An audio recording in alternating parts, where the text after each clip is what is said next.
Li- Il y a Charles aussi qui dit qu'il avait juste par ici l'image aussi.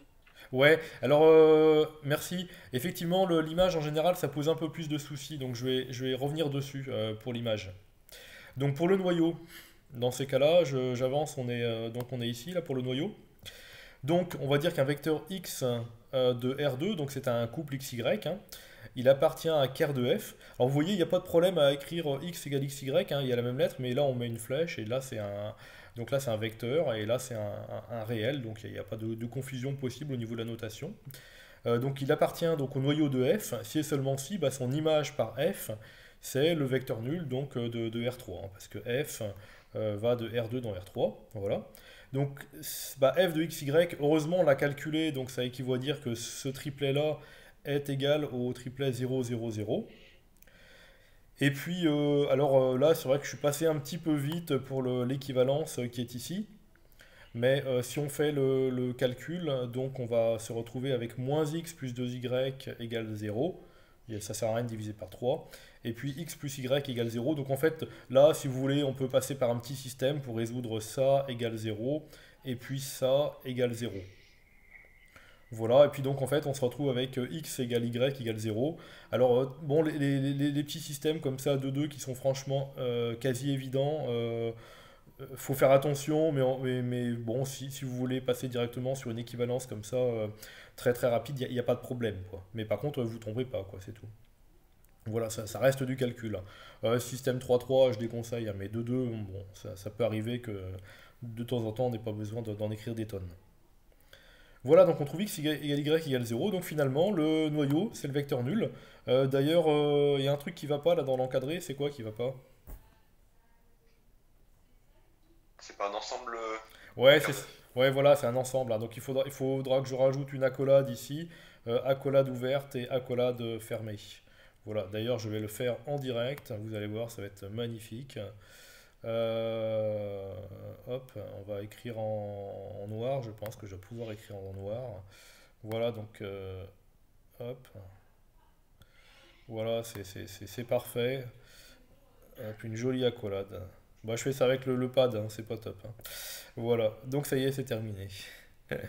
Des questions ou pas sur le chat? Pas pour l'instant. Non, c'est bon? Là, il y a Anne qui dit qu'elle était aussi arrivée jusqu'au noyau. Ouais, d'accord, ok. Donc j'ai passé je vais prendre le temps alors pour l'image. Alors, donc on cherche l'image. Attendez, je vais descendre ça parce que ça me dérange. Voilà. Donc l'image, ok, donc on est, hop, je vous mets un petit crayon là. Donc on est ici maintenant là, voilà. Ok. Donc pour l'image. Alors, il y a plusieurs façons de voir les choses. Une première façon de voir les choses, c'est de se dire, bah, quelle est l'image d'un couple XY. Donc on l'a calculé au-dessus. Voilà, ce qu'on a mis. Ah, ça m'embête ça. C'est ce qu'on a mis donc ici. Où est mon stylo? Non, bah c'est bon, ok. Donc on l'a mis ici. L'image de XY, c'est ceci. Donc, est-ce que vous voyez le bandeau noir là ou pas? Parce que moi il me dérange, mais là je suis sur un bandeau noir, vous le voyez ou pas vous? Non, il n'y a pas de bandeau noir. D'accord, ok, bon bah tant mieux. Donc du coup moi il me gêne mais pas vous, c'est parfait. Donc l'image de XY c'est ça. Donc on peut se dire d'une part que l'image de l'application linéaire F, c'est l'ensemble des images. Donc l'image d'un couple quelconque XY, bah, c'est un triplet comme ceci. Donc on peut se dire que c'est l'ensemble des triplets de cette forme-là où x et y varient dans R carré. C'est une première façon de définir l'image. Voilà, mais c'est pas une façon vraiment très explicite. Ce qu'on aime bien faire souvent, c'est comme à la fin, là, en avoir une base. Alors je dis, bon, en effet, effectivement, donc ça c'est une première réponse. Mais sinon, donc l'image par l'application linéaire petit f de la base 1, 2, 2, 1, puisque 1, 2, 2, 1 est une base, on l'a vu, elle est génératrice de im de f. Alors ça, c'est un résultat du cours, donc vraiment très important qu'on va utiliser plusieurs fois pour décrire l'image, c'est que donc l'image par une application linéaire d'une base, je souligne, est génératrice de l'image. Alors, quand on a donc donc en fait l'image d'une famille génératrice de l'espace de départ est génératrice de l'espace d'arrivée. Je recommence parce que j'ai peut-être un petit souci de connexion. Donc je dis l'image d'une famille génératrice de l'espace de départ est une famille génératrice de l'espace d'arrivée. Donc comme une base, c'est une famille génératrice, l'image d'une base au départ, c'est une famille génératrice. Pas de l'espace d'arrivée, pardon, de l'image. Ça, c'est un résultat du cours. Donc, l'image ici, par l'application linéaire f de la base 1, 2, 2, 1, elle est génératrice de im de f. Maintenant, elle est génératrice, mais peut-être pas libre. Donc, ça veut dire que l'image de 1, 2 et l'image de 2, 1 qui est ici, est une famille génératrice de l'image. Mais si en plus l'application ici est injective, ça veut donc dire que si l'application est injective, eh bien l'image dans ces cas-là c'est toujours un résultat du cours. L'image par une application injective d'une base, c'est une base de l'image. Parce que si l'application est injective, en fait, l'image d'une base ne sera pas une famille liée, ce sera une famille libre. Donc là, il y avait des propriétés qu'on avait vues sur les images de l'image de famille. C'est vraiment ces propriétés-là sur les images de famille qu'il faut reprendre. Donc finalement, je reprends. Ce qui est souligné, c'est important. Voilà. L'image par f pardon, de la base 1, 2, c'est générateur de im de f. Donc en fait, l'image de cette base 1, 2, 2, 1, c'est la famille 1, 1, 0, 0, 1, 1. Mais comme en plus f est injective ici, on est assuré que l'image de cette famille, donc ce qu'on a là, eh bien c'est une famille libre. Si elle n'était pas libre, ce qu'il faudrait faire dans ces cas-là, c'est prendre cette famille-là et puis eh bien, en extraire une famille libre. Voilà. Mais bon, là elle est libre, de toute façon c'est clair, hein, il y a deux vecteurs non collinaires, donc on a l'image. Voilà, j'attends vos retours pour savoir si c'est plus clair ou... Il y a Anne qui dit qu'elle ne comprend toujours pas pourquoi il y a deux ensembles d'images. Alors, c'est pas deux ensembles d'images, c'est juste qu'on définit l'image autrement. Alors, je dirais ici, dans cette définition-là, donc la première ici, voilà, hop, eh bien, là, on définit l'image par la forme des éléments. Et donc là, on dit, bah voilà, tous les vecteurs de l'image, ils sont de cette forme-là.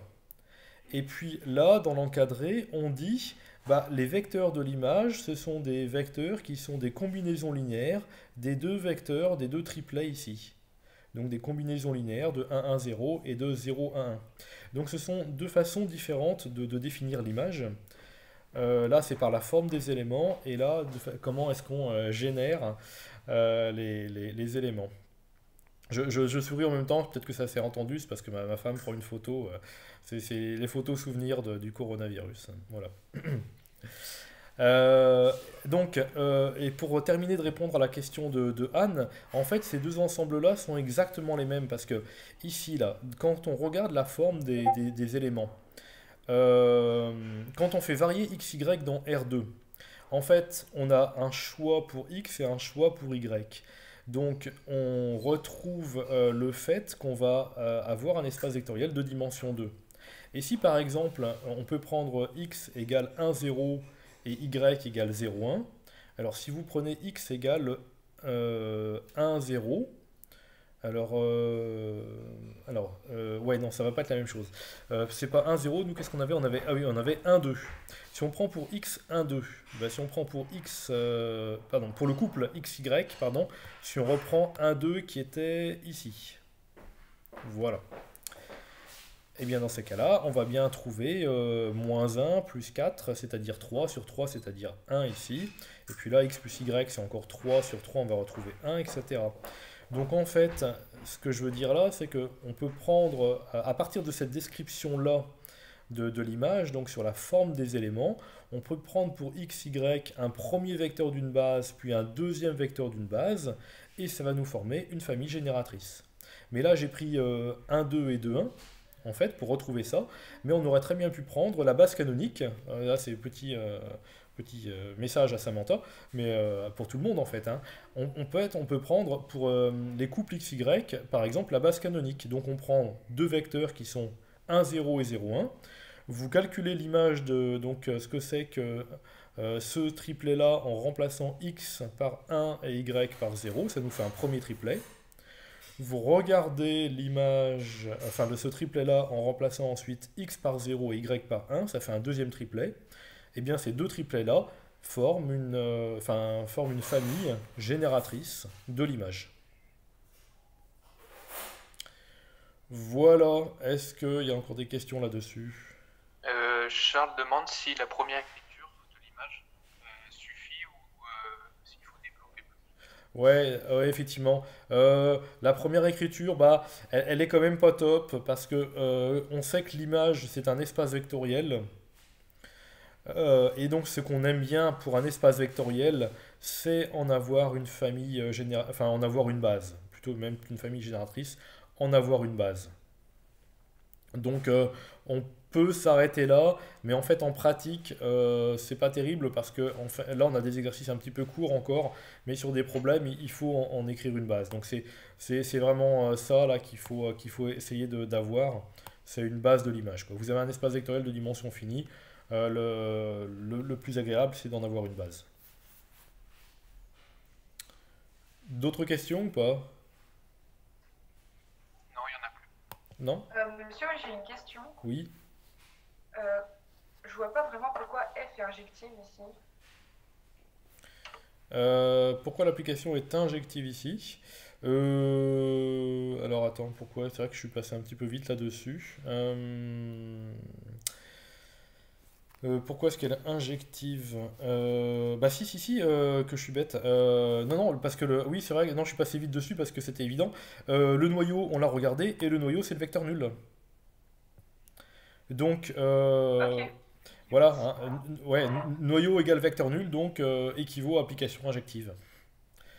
Voilà. Et c'est vrai que je suis passé vite dessus, mais ça, c'est des réflexes qu'il va falloir avoir, effectivement. C'est dès que vous voyez que le noyau restreint au vecteur nul, avec les accolades, là, dans ces cas-là, l'application est injective. Et de même, hein, si l'image si l'image de l'application, c'est l'espace d'arrivée tout entier, c'est qu'elle est surjective.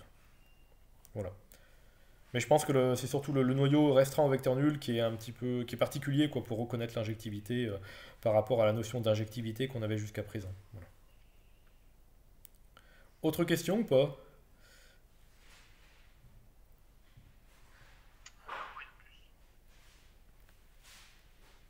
Ah, j'entends pas. Non, il n'y a pas d'autres questions. Ah d'accord, très bien, ok.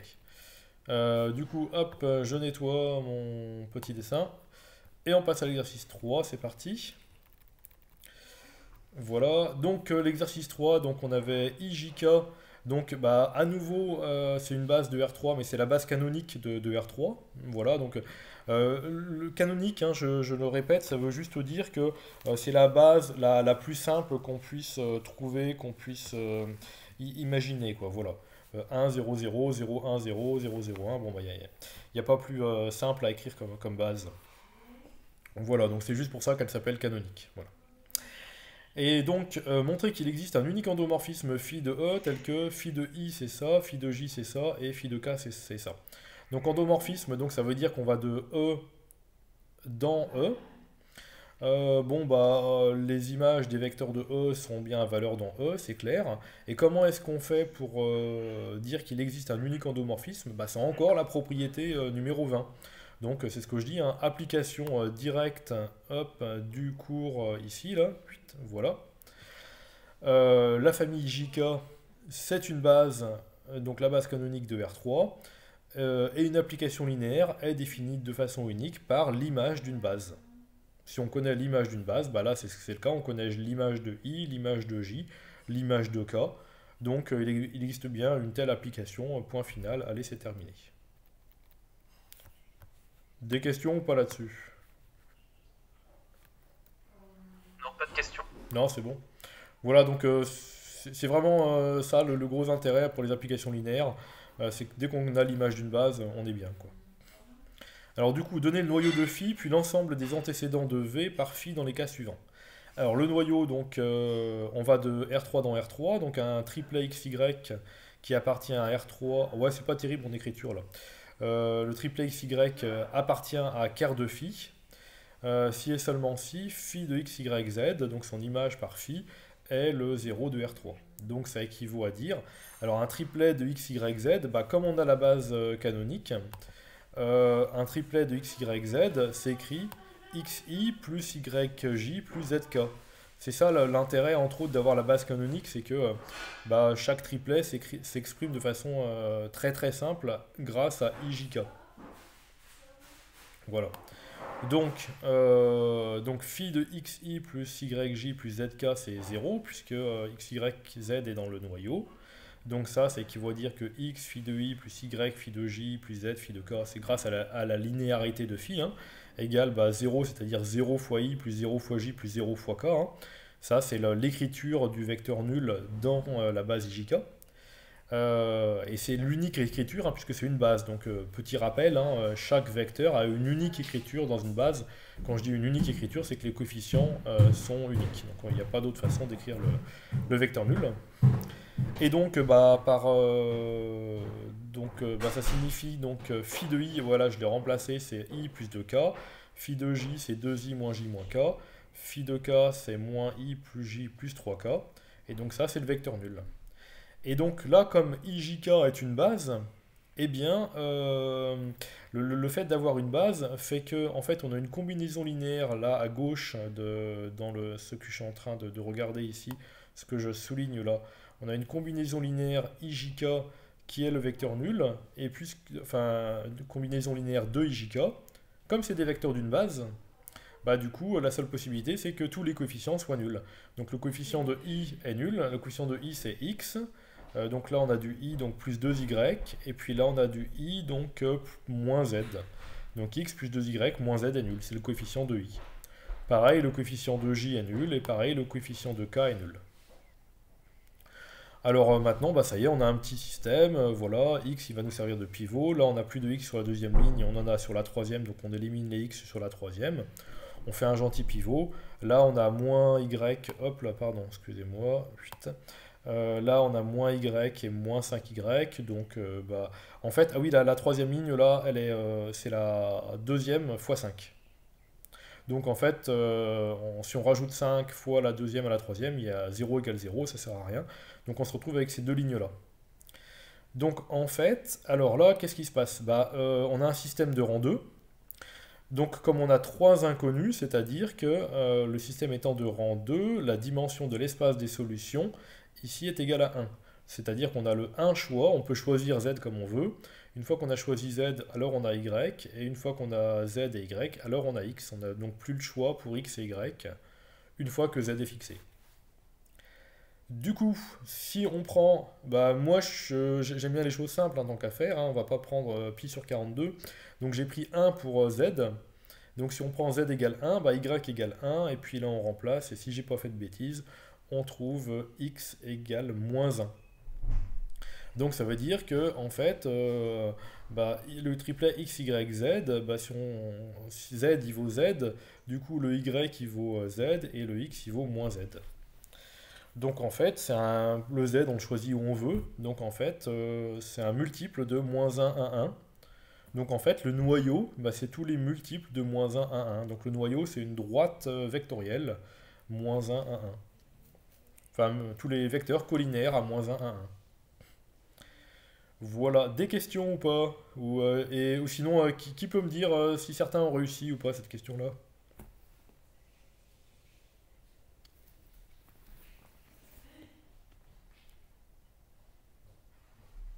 Pour l'instant, pas de questions. Pas de questions. Il y en a qui ont réussi la question? Qui ont trouvé le noyau?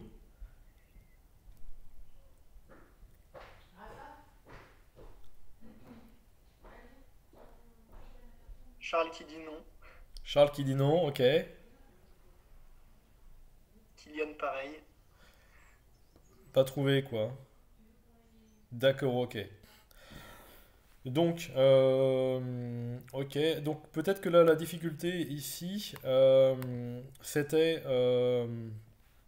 merci hein, Mathieu.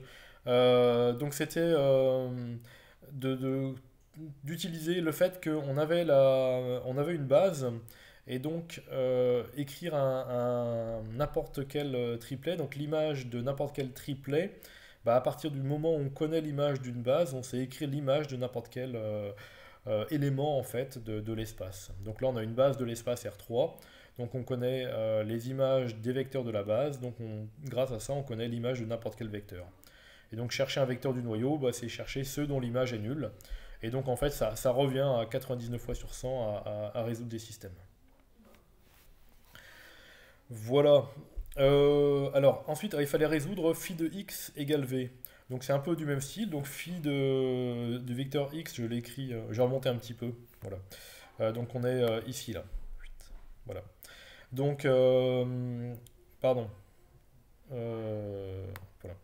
Euh, donc, il s'agit donc de résoudre ici phi de x égale v.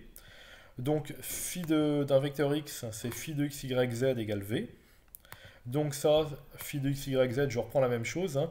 X, y, z, on l'écrit xi plus yj plus zk. Donc v, c'est 3 moins 1, 1. Bon, il était décidé comme ça. Donc ça nous donne de façon équivalente x phi de 1 plus y phi de j plus z phi de k égale donc 3 moins 1, 1. X phi de 1, phi de i, pardon, phi de i. Donc le phi de i, bah, c'est ça. Y phi de j, c'est ça. Et z phi de k, c'est ça. Et donc égale 3i moins j plus k. Puisque 3 moins 1, 1, il faut l'écrire dans la base. Donc en fait, dans ces exercices-là, il faut vraiment utiliser les bases au maximum. On travaille dans la base et donc on exprime tous les vecteurs dans la base. Et hop là, excusez-moi, puisqu'on a deux écritures ici, il y a une égalité entre le vecteur de gauche et le vecteur de droite, mais on sait que l'écriture d'un vecteur dans une base est unique.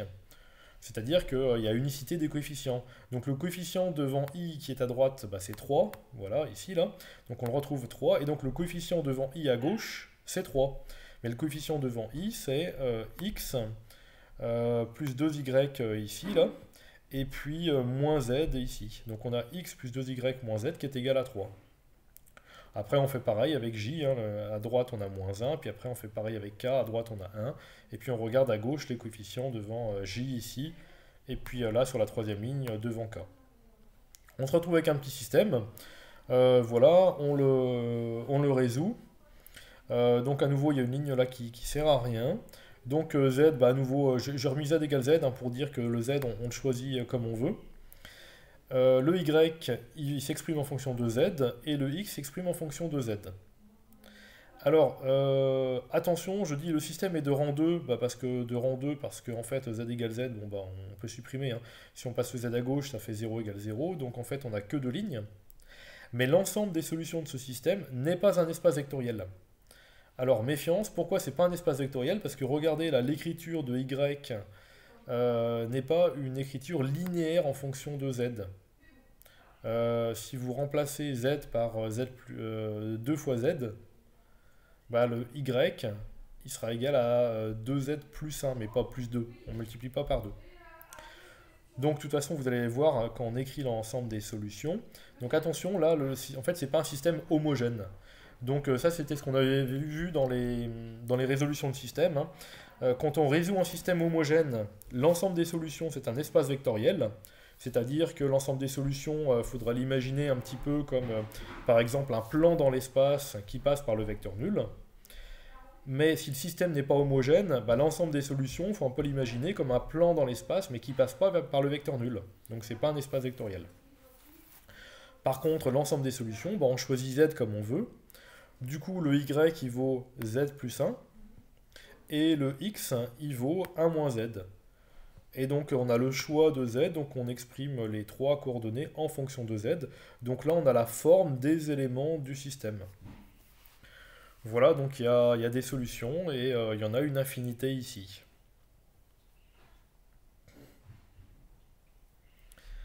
Est-ce qu'il y a des questions ou pas? Non? Monsieur, l'intérêt d'une base canonique, du coup, c'est de transformer un uplay en une somme pour pouvoir déduire tous les systèmes qu'on veut. Oui, tout à fait. En fait, l'intérêt d'une base, c'est de pouvoir écrire n'importe quel vecteur dans cette base, et en plus, l'écriture est unique. Donc ça, c'est l'intérêt général d'une base. Mais en plus, quand on travaille avec la base canonique, trouver l'écriture, c'est-à-dire en fait trouver les coefficients dans une base, bah, c'est extrêmement simple. Si je reprends, bah, ici on est avec la base canonique. Si je vous donne le vecteur 3, moins 1, moins 1, bah, l'écriture dans la base canonique IJK, voilà, c'est 3i moins j moins k. Ça demande moins d'une seconde pour trouver. Par contre, si je vous demande d'écrire 3, moins 1, 1 dans la base 1, 27, 32, 43, moins 7, 12 et 24, 45, pi sur 18, je pense que vous allez galérer un petit peu pour trouver les coefficients. Donc là, vous voyez bien que l'intérêt de la base canonique, c'est que bah, c'est un peu plus sympathique pour travailler, quoi. Voilà, c'est aussi un des intérêts, quoi. Voilà. Merci. Ok. Voilà donc pour celui-ci. Voilà. Moi j'ai nettoyé. Et puis pour le dernier, donc le petit b, c'était du même genre. Le petit b, donc on est ici maintenant. Hop, il est où mon petit stylo? Je sais pas. Attendez, je cherche mon stylo. Swamp, Joe peut-être. C'est ça? Ah ouais, ouais, c'est bien. Voilà. Et donc, alors le vecteur v, donc ici c'est pareil qu'au-dessus, hein, mais le vecteur v c'est 1, 0, 0. Donc on fait le même calcul, hein, donc on a x phi de i plus y phi de j plus z phi de k, donc ça c'est phi de x, y, z qui vaut 1, 0, 0. On résout cette équation-là, donc ça nous donne une égalité, donc je suis ici maintenant, là, hop, hop, ici, là. Ah, il y a quelqu'un qui a réussi à écrire? Non? Ah, c'est rigolo ça. Bon bref, donc on est ici, donc à nouveau on a l'égalité de deux vecteurs, mais écrit dans la base IK, et donc comme c'est une base, comme il y a une unicité de l'écriture, bah, on a donc le coefficient de I, donc qui est x plus 2y moins z, c'est le même qu'au-dessus en fait, hein, égale 1, le moins y plus z, donc là cette fois-ci il n'y a pas de j, donc c'est 0, et puis la troisième ligne c'est la même qu'ici à gauche, 2x moins y plus 3z, égale donc ici moins 1. Voilà. Et donc, bah, on résout le système et on se retrouve avec moins y plus z égale moins 1 et moins y plus z égale moins 3 cinquièmes. Donc on a un système incompatible, ça veut dire qu'il n'y a pas de solution, donc ça veut dire qu'en fait il n'existe pas de vecteur x, y, z tel que phi de x, y, z égale v, donc ça veut dire que le vecteur v n'est pas dans l'image de phi. Alors par exemple, ça permet de conclure sur le fait que l'application phi n'est pas surjective. Et du coup, est-ce qu'elle peut être injective ou pas? Petite question, est-ce que l'application phi peut être injective? Qu'est-ce que vous me dites?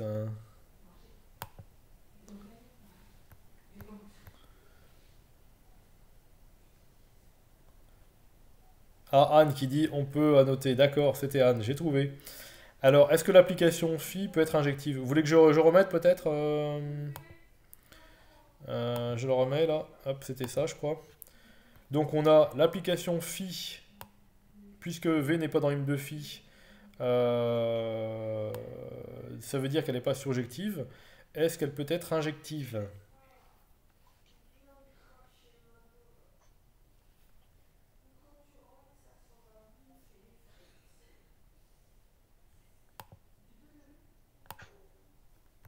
Ah super, j'ai le chat.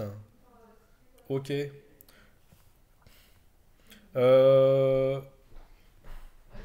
Elle peut être injective. Alors, rappel, donc l'application phi, je sais pas si je peux écrire en latex, je pense pas ici, hein, va de E dans E. Ici, puisqu'on va de R3 dans R3. Anne, bon, peu importe. Vous voyez, normalement, vous voyez ce que j'ai écrit, hein. Tout le monde a mis le chat. Le chat, c'est tout en bas, il y a un grand bandeau. En bas, il faut mettre le chat. Donc, je dis le phi va de E dans E. Et phi ici, donc est non surjective. Et donc la question c'est est-ce que phi est injective?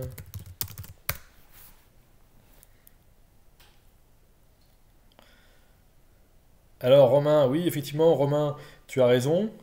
Non, car Kerr n'est pas rendu à l'ensemble vide. Oui, ok, effectivement. C'est parce qu'on l'a dit au-dessus, je sais plus. On a étudié le noyau, c'est ça? Oui, alors tout à fait. Voilà, c'est une première réponse, effectivement. Mais en même temps, une autre réponse aussi. Mais tu as tout à fait raison, hein, Romain, c'est une bonne réponse, hein. Une autre réponse, c'est que comme on est ici sur un endomorphisme, donc phi endomorphisme,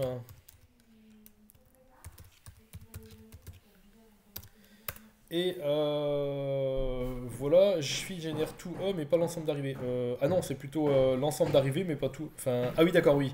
Alors phi génère pas E, mais im de phi, quoi.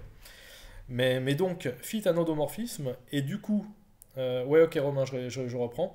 Mais du coup, puisque c'est un endomorphisme, qu'on est en dimension finie, on a l'équivalence entre injectivité et surjectivité et bijectivité.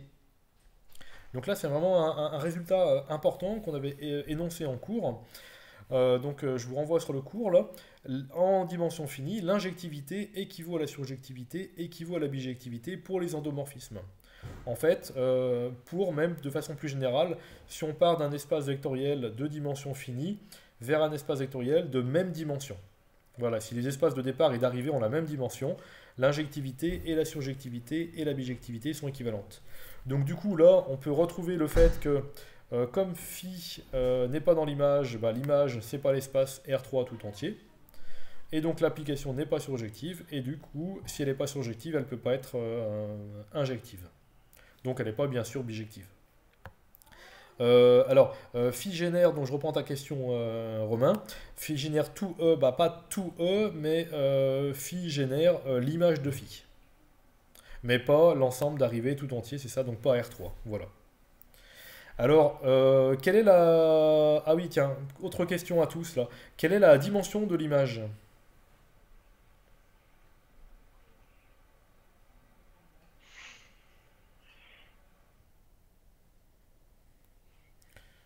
Donc l'image est un sous-espace vectoriel de l'espace d'arrivée. Quelle est sa dimension? Allez, allez, faut se lancer là.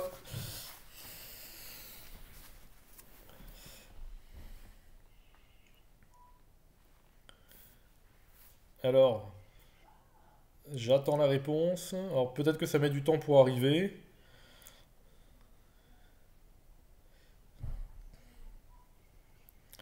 Quelle est la dimension de l'image de phi?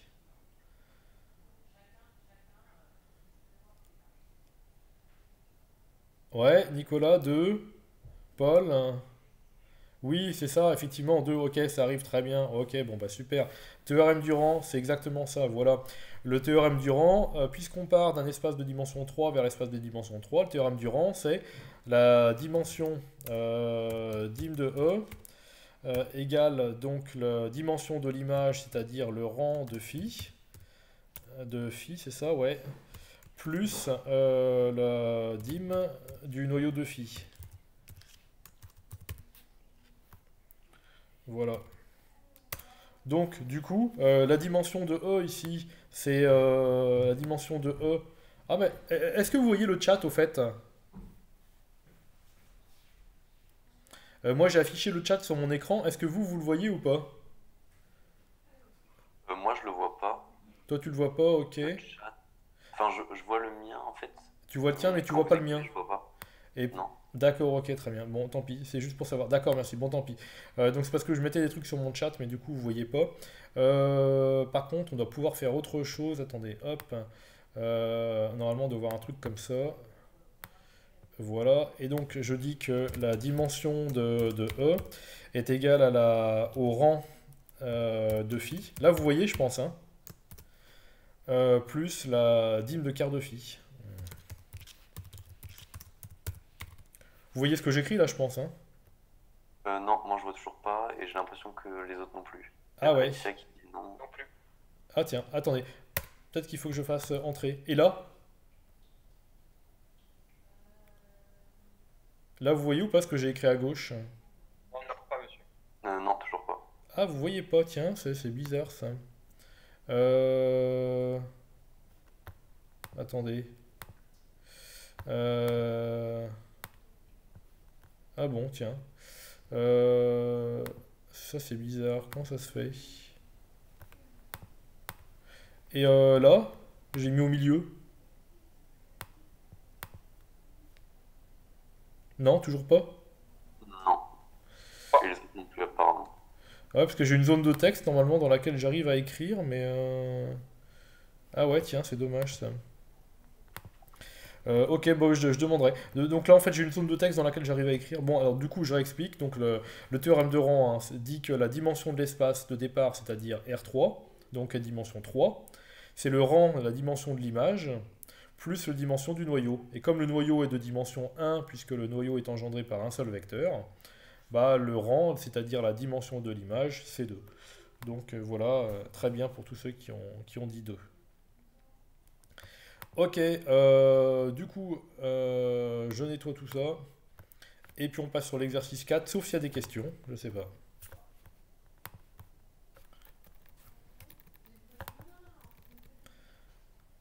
Est-ce qu'il y a des questions ou pas? Non. Non? Non, mais là on voit votre chat par contre, en bas. En bas. Ah, maintenant vous le voyez, et tout à l'heure vous le voyez pas? Non. Ah ouais, c'est dommage. Bon, bah on va y arriver. Et le petit écran là sur lequel je tourne, là, vous le voyez pas? Là, non, non. Et D'accord. le chat a disparu là. Le chat a disparu. Ah ouais, c'est bizarre ça. Bon, ça doit peut-être, c'est pas parfait. Bon, c'est tout. Alors, donc, ici on travaille sur l'espace R3 de X qui va donc et l'application, pardon, l'application F. Quand je surligne comme ça, vous voyez? Oui. Ok, Oui, oui. ok, Oui, c'est parfait. bon. Donc ça c'est bien. Et donc l'application linéaire F va de E dans E. Et donc à P, on associe P moins XP'. Donc là, bien regarder, on a donc l'espace de départ grand E, donc c'est R3 de X, donc un espace vectoriel de dimension finie, de dimension 4.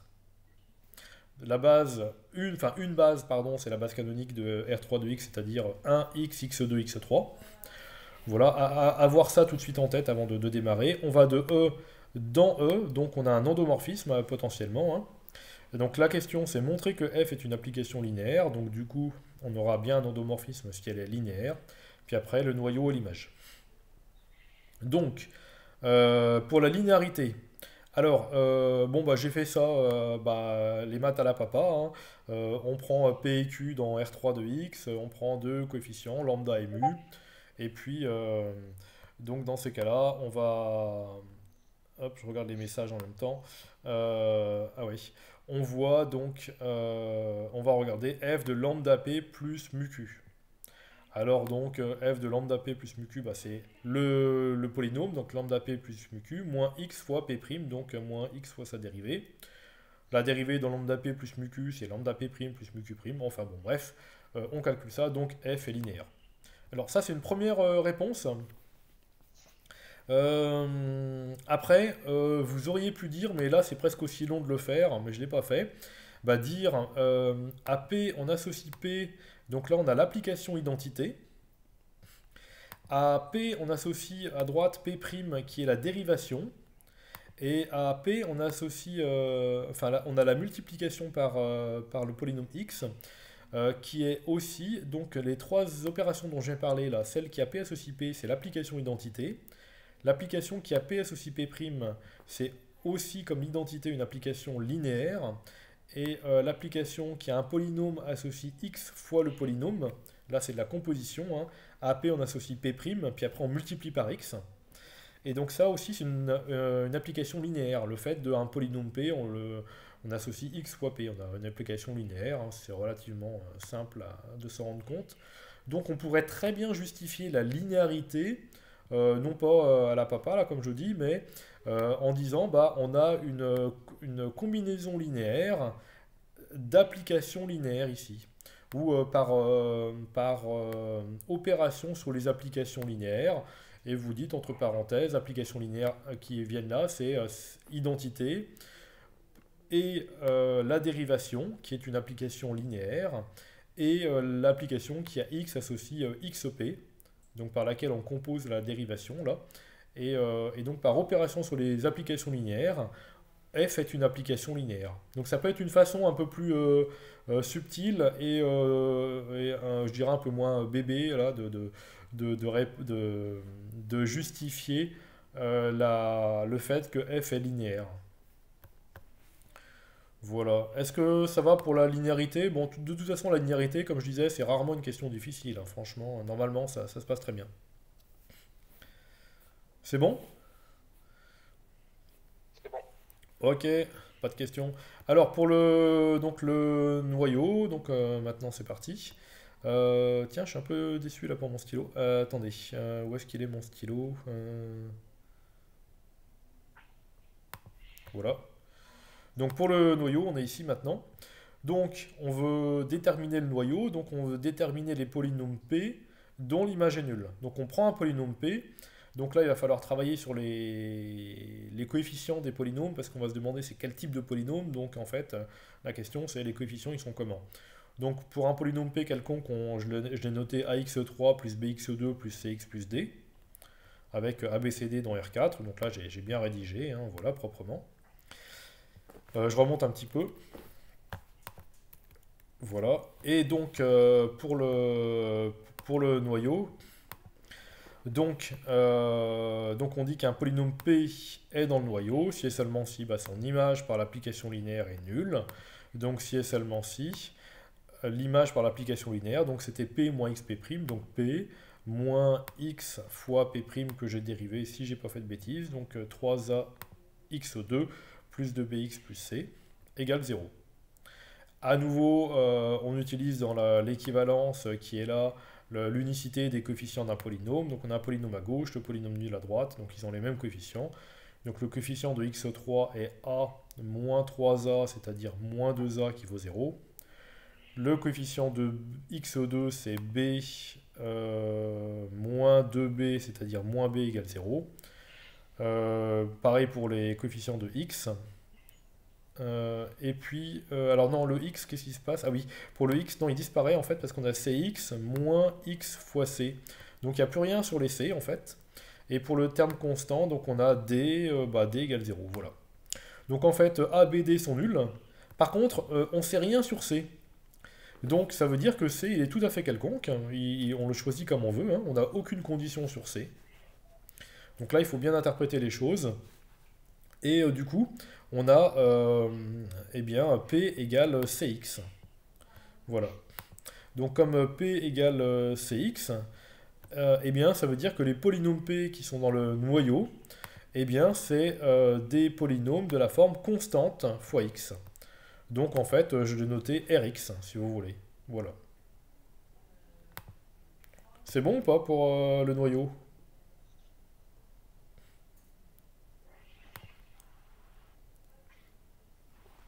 Pas de question pour l'instant. Ok, c'est bon, d'accord. Charles, je vois. C'est bon, d'accord, merci. Mathieu. Ok, du coup, on va passer à l'image. Donc, pour l'image, je suis en train de chercher mon stylo, excusez-moi. Stamp. Ah ouais, draw, c'est ça, ok, évidemment, oui. Voilà, donc maintenant, on est ici. Vous voyez ou pas là ce que j'encadre? Ouais? Oui. Ok, super. Donc on est là, parfait. Ah bah c'est bien ça, ok. Donc, pour l'image. Donc d'après le théorème Durand, ouais, alors avant de se précipiter tête baissée dans la recherche de l'image, on peut avoir quand même des renseignements sur l'image grâce au théorème du rang, puisqu'on est en dimension finie. Donc ici, l'application linéaire, elle va, rappelez-vous, hein, c'est un audomorphisme. On va de E dans E, de R3 de X dans R3 de X. Donc si on applique le théorème du rang, le rang, c'est donc la dimension de l'image, c'est donc la dimension de l'espace de départ, c'est-à-dire 4, moins la dimension du noyau. Et donc la dimension du noyau, bah, parce que le noyau là est... hop là, je vais m'en sortir quand même. Le noyau ici le noyau est de dimension 1, puisque c'est les multiples, c'est une droite vectorielle ici, hein, les multiples du polynôme x. Et bien du coup, l'image est de dimension 3. Donc il faudra trouver un espace vectoriel de dimension 3. Alors ce que j'ai fait hein, pour l'image, je reprends ce que j'ai dit tout à l'heure. Donc, donc il faut trouver une famille génératrice de l'image. Eh bien d'après le cours, on sait que l'image d'une base de l'espace de départ est une famille génératrice de l'image. Donc là, je dis, bah, l'image est donc engendrée par l'image d'une base, et j'ai pris la base canonique tant qu'à faire, parce que c'est le plus simple. Donc l'image de 1, l'image de x, l'image de x2, l'image de x3. Et donc on sait que l'image de la base 1x, x2, x3, donc l'image de 1, l'image de x, l'image de x2, l'image de x3, c'est cette famille d'images, c'est une famille génératrice de l'image. Alors maintenant qu'on a cette famille génératrice, la question c'est est-ce qu'elle est libre? Est-ce que c'est une base? Et la réponse c'est bah non, elle n'est pas libre parce que l'application linéaire n'est pas injective. Le noyau n'est pas restreint au vecteur nul. Donc comme elle n'est pas libre, et puis une autre façon de le savoir qu'elle n'est pas libre, hein, c'est d'après le théorème du rang, on vient de dire que donc le rang de f c'est 3, c'est-à-dire le rang de f c'est la dimension de l'image. Donc du coup, donc on se retrouve avec... donc on est toujours là sur l'image, pardon. Hein. Donc on est toujours sur l'image. Et donc, puisque la dimension, donc 3, c'est la dimension de l'image, donc là on a 4 vecteurs, donc on sait de toute façon que ça ne peut pas être une famille libre. Ouais, quelqu'un parlait peut-être? Oui, il y avait Nicolas qui avait deux Ah oui, questions. d'accord, ok. Alors je lis les questions. Comment aurait-on fait dans R de x en dimension infinie? Eh ben, on ne peut pas faire dans R de x en dimension infinie, tout simplement, voilà. Donc dans R de x, tous ces raisonnements-là ne tiennent pas. C'est-à-dire que en dimension infinie, même si vous avez la connaissance sur le noyau, même si vous savez que l'application donc n'est pas injective, vous ne pouvez pas, même pas dire qu'elle n'est pas surjective ou qu'elle est surjective, on ne peut rien conclure du tout. Donc en dimension infinie, on est obligé de regarder séparément le noyau, séparément l'image, et des renseignements sur l'un ne pourront absolument rien dire sur l'autre. Voilà, donc attention, là c'est parce qu'on raisonne en dimension finie que de la dimension de l'un, on peut conclure sur la dimension de l'autre. Alors après, une deuxième question. Pourquoi a-t-on enlevé les coefficients dans la réécriture du vect? Ah oui. Alors j'imagine que la réécriture du vect, donc je pense que c'est à ça que tu penses, Nicolas. Le truc que je viens d'encadrer là.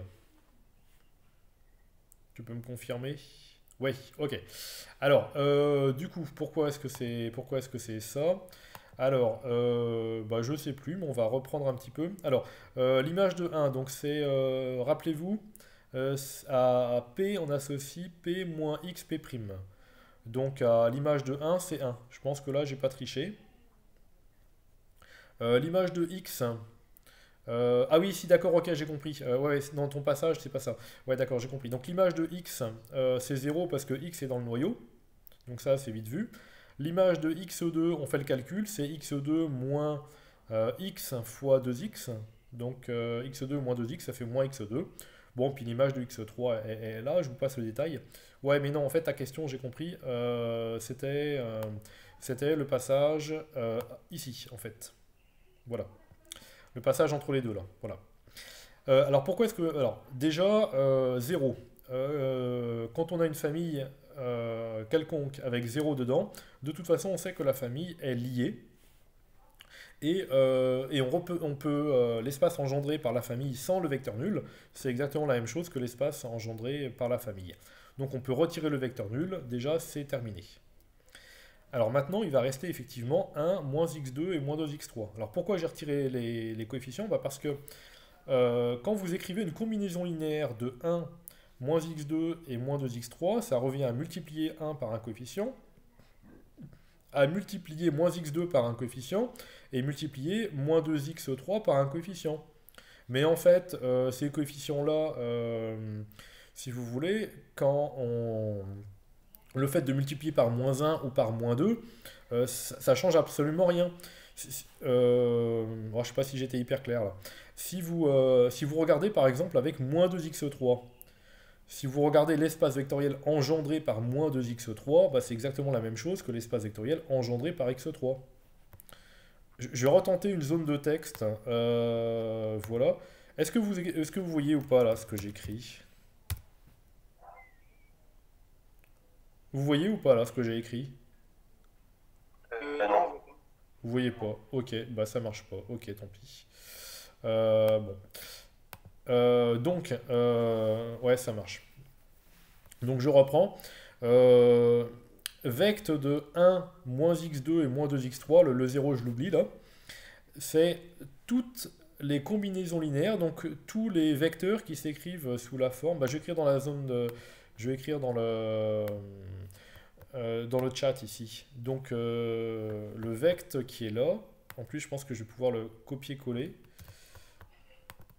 Hop, ouais voilà. Enfin bon c'est pas top, mais voilà. Donc ça... Ok, ça marche. J'écris dans la zone de chat en même temps. Donc, le vect là, donc déjà, ça c'est tous les nombres de la forme alpha plus bêta x2 plus gamma x3.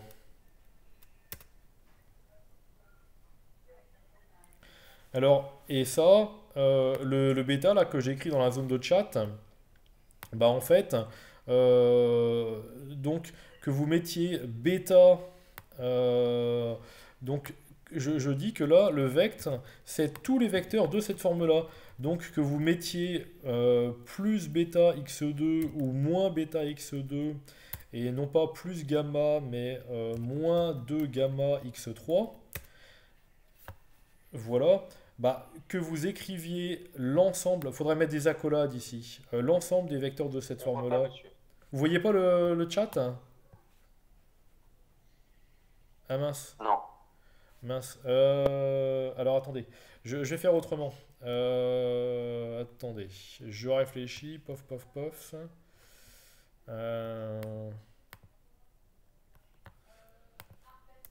Ok. Voilà, je reviens sur autre chose.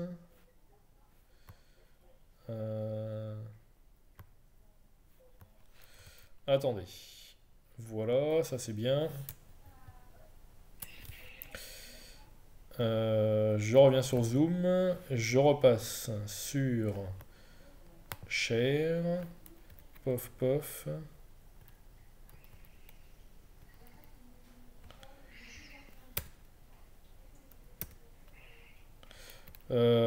Attendez.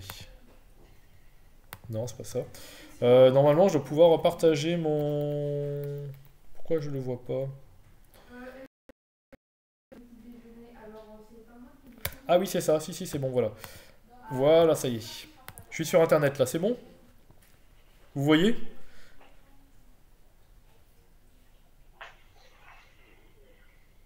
Est-ce que... C'est bon, monsieur, au revoir. Vous voyez? Ok, très bien.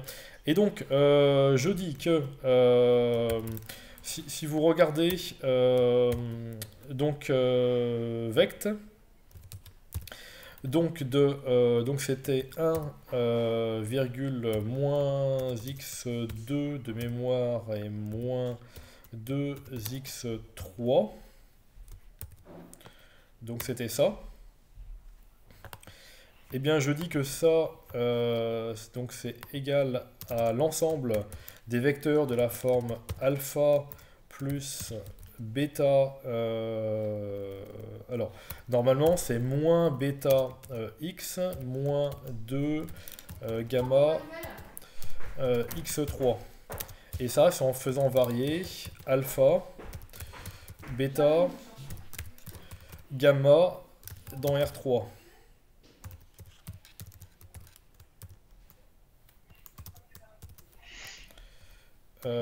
Voilà, normalement on doit être pas trop mal là. Ouais, c'est ça, c'est bien. Vous voyez l'écriture là qui est dessous? C'est ça le résultat, hein. Oui, c'est bon, on le voit. Ok. Enfin, moi je le vois. Non, mais c'est parce que je n'étais pas sûr que vous sachiez où il fallait regarder en fait, c'est pour ça. Voilà. Et donc, vect de 1 moins x2 moins x3, c'est donc les vecteurs de la forme 1 moins 2x. Ah ouais, c'est moins 2x2, pardon. Je corrige là, voilà. Ça doit être corrigé. Voilà. Donc alpha moins bêta x2 moins 2 gamma x3. Mais quand vous faites varier alpha, bêta, gamma dans R3, eh bien en fait, ça c'est exactement la même chose que de réécrire. Je passe à la ligne d'après. Faire varier gamma dans R3, ça revient à faire varier. Enfin, moins 2 gamma dans R3, c'est exactement pareil que de faire varier gamma dans R3. Et faire varier moins bêta dans R3, c'est pareil que faire varier. Ouais, il passe pas à la ligne là, ça aurait été sympa qu'il passe à la ligne. Alors attendez, je vais voir si je peux pas sauter une ligne. Voilà.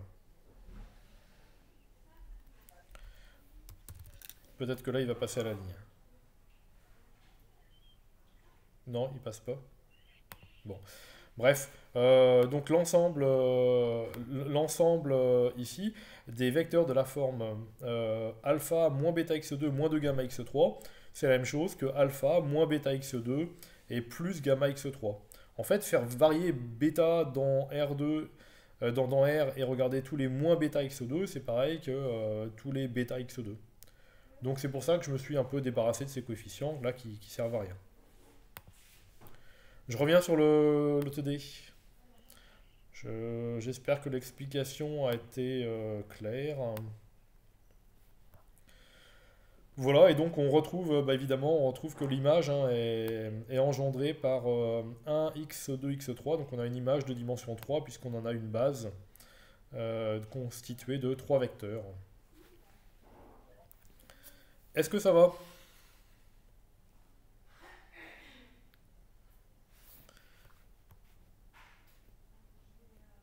Hop, je peux afficher le chat d'ailleurs.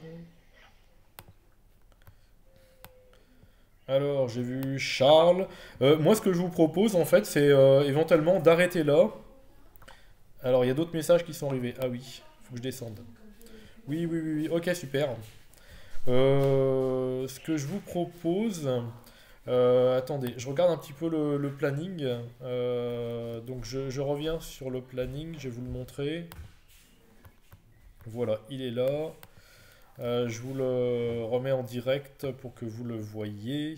Donc c'est ça. Pof, voilà. Voilà, le planning est ici.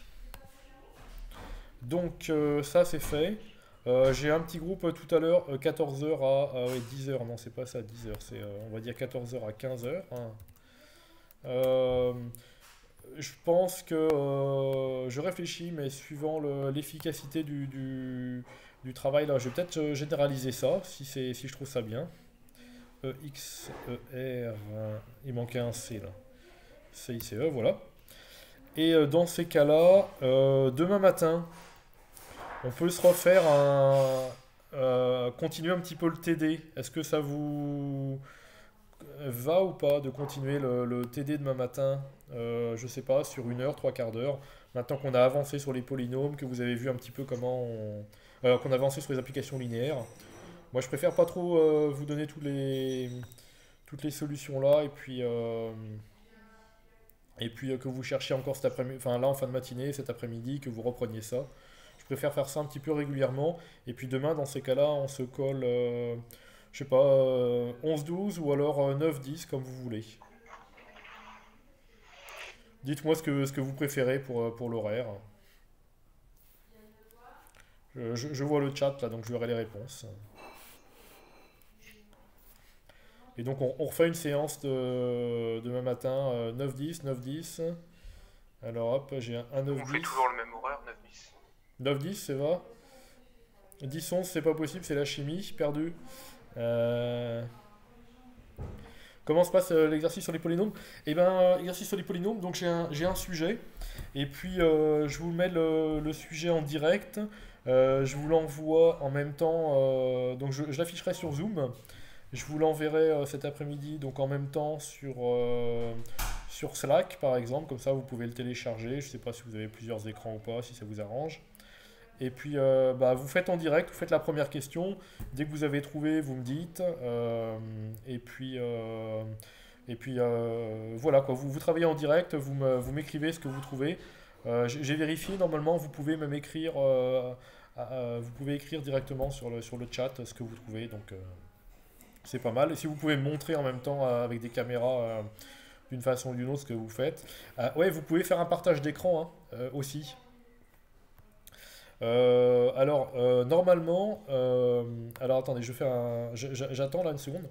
Normalement, sur la fenêtre que vous avez là, vous avez en bas tout un bandeau avec en bas à gauche mute, stop vidéo, et au milieu vous avez un petit rectangle au coin arrondi avec une flèche vers le haut, et ça s'appelle share. Alors peut-être pas tous en même temps, mais comme c'est Paul Alban qui a posé la question. Est-ce que Paul Alban, par exemple, tu peux appuyer sur Share, ou tout le monde peut appuyer sur Share aussi, et puis par contre, voilà, faut choisir un de vos écrans, faut cliquer dessus. Donc là, vous avez plusieurs fenêtres normalement qui s'affichent. C'est les fenêtres que vous